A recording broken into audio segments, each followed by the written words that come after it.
మహానాడులో ఒక ఆయన కూర్చొని ఒక యువ నాయకుడు కూర్చొని తడిసిపోతున్నాయంట. మాకు కాదయ్యా తడిసేది, గ్రామాల్లో ఉండేటువంటి తెలుగుదేశం పార్టీ కార్యకర్తలకు తడుస్తున్నాయి. ఒకవేళ నువ్వు అధికారం లేకుండా హైదరాబాద్లో మకాం మారుస్తావు, హైదరాబాద్ లేకుండా సింగపూర్కి పోతావు, నీ దగ్గర డబ్బులు ఉండే. ఇక్కడటువంటి సామాన్య తెలుగుదేశం పార్టీ కార్యకర్తలకు లేవు కదా, మరి వాళ్ళకి ఎవరండా? ఈరోజు నువ్వు వేసినటువంటి విష బీజము రేపు ఇదే కార్యక్రమాన్ని వైఎస్ఆర్ కాంగ్రెస్ పార్టీ నాయకులు మొదలు పెడితే, రేపు వైఎస్ఆర్ కాంగ్రెస్ పార్టీకి అధికారం వస్తే నీ తెలుగుదేశం పార్టీ కార్యకర్తలు రక్షించే దేవుడు గుర్తుపెట్టుకోండి. తడిసిపోయేది మాకు కాదయా, నువ్వు అన్యాయం కేసులు పెట్టు, ఇంకా 10 భరిస్తాం. కానీ రేపు అధికారం రేపు నువ్వు రానప్పుడు నువ్వు మొగోడివైతే ఈ రాష్ట్రంలో ఉండాలా. ఈ కార్యక్రమాలు రెచ్చగొట్టేటువంటి వాళ్ళందరికీ చెప్తున్నాను, మీరు మొగోళ్ళైతే రేపు అధికారం కోల్పోయిన తర్వాత ఇదే రాష్ట్రంలో మీరు ఉండేటువంటి ధైర్యం ఉంటే ఇటువంటి ప్రోత్సహించండి. నిజంగా తెలుగుదేశం పార్టీ అభిమాని యొక్క పరిస్థితి ఏంటి ఒకసారి మీరు ఆలోచన చేస్తారా? వాళ్ళు నిలవగలుగుతారా? వాళ్ళ యొక్క ఆస్తులకు మీరు రక్షణ ఉండగలుగుతారా? వాళ్ళ యొక్క ప్రాణాలకు మీరు రక్షణ ఉండగలుగుతారా అని చెప్పి నేను అడుగుతున్నాను. ఒక 5 సంవత్సరాల వెనకలు ఇక్కడ కడపలోనే మీటింగ్ పెడితే ఎంతమంది వస్తారు ఒకసారి క్లిప్పింగ్ తీసుకొని చూసుకుంటే మీకు అర్థమవుతుంది. ఇది వాపా బలుపా మీకు అర్థమవుతుంది. అధికారం ఉందని చెప్పి 1,00,000 మంది తోలినంత మాత్రం గొప్ప కాదు. కూర్చొని తడిసిపోతాయంటే ఏందా తడిసిపోయేది? నేను టోన్లు కొన్ని 1,00,00,000 మందిని చూసినా, ఒక బొచ్చంతా చూసినాం.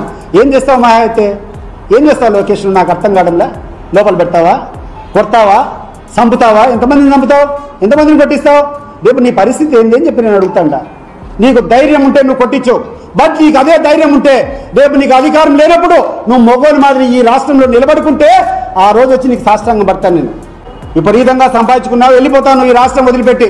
రేపు ఈ రాష్ట్రంలో ఉన్నటువంటి తెలుగుదేశం పార్టీ కార్యకర్తల యొక్క పరిస్థితి ఏంది అని చెప్పి నేను అడుగుతున్నాను.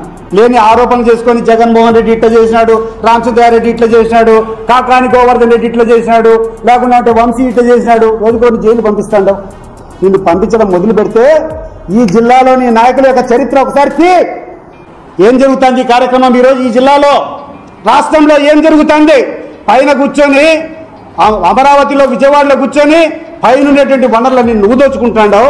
ఇక్కడ కూర్చొని ఒక చిన్న పర్మిషన్ కావాలన్నా ఇక్కడ స్థానికంగా ఉన్నటువంటి నాయకులు ఏ రకంగా ఈయనటువంటి ప్రజలను దోచుకుంటున్నాడు ఒకసారి నువ్వు జవాబు చెప్పు అని చెప్పి నేను అడుగుతున్నాను. ఒకడైనా మిగులుతాడా? ఈరోజు ఇక్కడ పత్రికా విలేకరులు అందరినీ అడుగుతున్నాను. ఇక్కడటువంటి కడపలో ఇక్కడటువంటి ఈ రాష్ట్రంలో ఉన్నటువంటి ప్రతి ఒక్క ఎమ్మెల్యే ఏం పనులు చేస్తున్నారు? ఇక్కడ ఎవడైనా తప్పించుకుని పోయేదానికి ఉందా నేను చెప్తాడా? దాని గురించి ఆలోచన చేయండి. మీరు మహా అయితే 2 కొడతారు, 5 మంది భయపడతారు, 10 మంది భయపడతారు. ప్రపంచం నుండి వాళ్ళందరూ భయపడతారా? దేశం నుండి వాళ్ళందరూ భయపడతారా? ఈరోజు 4 రోజులు ఎందుకు లేపా అని చెప్పి ఇబ్బంది పడతామని చెప్పి అడ్జస్ట్ కావచ్చేమో, బట్ ఎప్పటికీ ఇట్లా ఉండదు. నేను చూసిన రాజకీయాలు ఎప్పుడు రాజకీయాలు ఒకటే ప్రకారంగా ఉండవు. నువ్వు చెప్పు ఏ రకంగా నువ్వు అధికారంలోకి రాగలుగుతావు? అంతో ఇంత పని చేసినప్పుడే 153 సీట్లు వచ్చినాయి వైఎస్ఆర్సీపీకి. ఈరోజు ఇంత అన్యాయాలు జరుగుతుంటాయి, ఇన్ని అక్రమాలు జరుగుతుంటాయి, ఎక్కడ చేసినా దోపిడీ జరుగుతూ ఉంది. ఏం జరుగుతుంది ఇక్కడ మీరు చెప్పండి. ఏ నియోజకవర్గంలో ఎక్కడ ఏ నాయకుడు నిజాయితీగా ఉన్నాడో నాకు చెప్పాలి. నాకు ఒక్క నాయకుని పేరు చూపించిదో this leader is above corruption అని చెప్పండి నాకు. నువ్వు కూర్చొని కరప్షన్ ఛార్జెస్ మీద నువ్వు అందరినీ లోపలేస్తావా? హాస్యాస్పదంగా లేదా ఇది? ఎంతమందిని వేస్తావా నువ్వు లోపల? నీ వాళ్ళ పరిస్థితి ఏంటి రేపు చెప్పు. నీ వాళ్ళు ఏమైనా ఉన్నతంగా ఉన్నారా? నీ వాళ్ళ గురించి పక్కన పెట్టు, నీ కథ చెప్పు.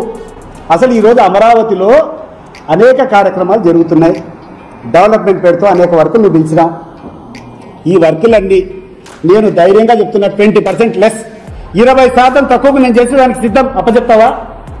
ప్రభుత్వ ఖజానాకు 20% నేను ఆదా చేస్తాను రెడీగా, నాకు ఇస్తావా? అన్నీ మ్యానిపులేటెడ్, నీ ఇష్టం కానీ నీకు ఎవడు కావాలనుకుంటే వాళ్ళకి ఇచ్చుకున్నా మంగళవాదులకు. కరప్షన్ కాదా అని చెప్పి నేను అడుగుతున్నా. ఈరోజు ఈ యొక్క ప్రెస్ మీట్ ద్వారా వైఎస్ఆర్ కాంగ్రెస్ పార్టీ శ్రేణులకు అందరూ కూడా చెప్తాండా, వీరు పెట్టేటువంటి కేసులన్నీ మోసుకుందాం, దయచేసి ఎవడు భయపడద్దండి. ఏం చేస్తారు? ఎన్ని రోజులు లోపల పెడతారు? వీలైతే రాబోయే కాలంలో ఇదే పరిస్థితి మొదలు పెడితే జైలు బారో కార్యక్రమానికి పిలుపు చేయాలని కూడా మేము అనుకుంటున్నాం. ఎంతమంది పెడతారు? పెట్టుకో నీ జైళ్ళల్లో. ఏం చేస్తారో చూసుకుందాం. నీ కొడుకు నువ్వేమైనా చేసినావంటే వినాశకాలం వస్తే విపరీత బుద్ధి ఉంటుంది అంటారు. ఈ విపరీత బుద్ధి వచ్చి నువ్వు చేస్తున్నావు. నీ ధైర్యం బహుశా ఒకటి ఏంటంటే అవినీతి డబ్బు చాలా ఎక్కువ ఉంది, వీలైతే కన్నా గవర్నమెంట్ రాకుంటే ఫలాన్ని భరిస్తాం. ఏ రకంగా అయితే కన్నా విదేశాలకు వెళ్ళిపోతారు కదా, పాకిస్తాన్లో ఉండేటువంటి నాయకులంతా అధికారం అయిపోతానే వెళ్ళిపోతారు, ఇవి నుంచి ఇంగ్లాండ్కి వెళ్ళిపోతారు. సో అట్లా ఆ రకంగా నువ్వు వెళ్ళిపోవాలనుకుంటున్నావు. కుదరదమ్మా, కుదరదు. చూపిస్తాం మీకు. నీకు ఒకటే ఒక ఛాలెంజ్ విసురుతున్నా, లోకేష్ గారు, నీకు ధైర్యం ఉంటే రేపు ఇదే రాష్ట్రంలో నువ్వు వచ్చి నివాసం ఉండగలిగితే నీకు సాష్టాంగం పడతాను నువ్వు చేసేటువంటి అరాచకాలు.